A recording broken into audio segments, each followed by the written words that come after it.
ভোটের রেজাল্ট না দেওয়ার কারণে আমরা গাড়ি আটকে দিচ্ছি। ইনশাআল্লাহ রেজাল্ট না দিয়ে যেতে দেবো না। হাজার হাজার জনতা গাড়ি আটকেছে।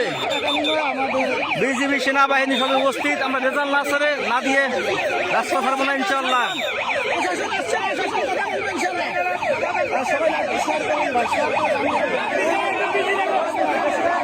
ভোটের রেজাল্ট না দিলে রাস্তা দেবো, ছাড়িয়ে দেবো না ইনশাআল্লাহ।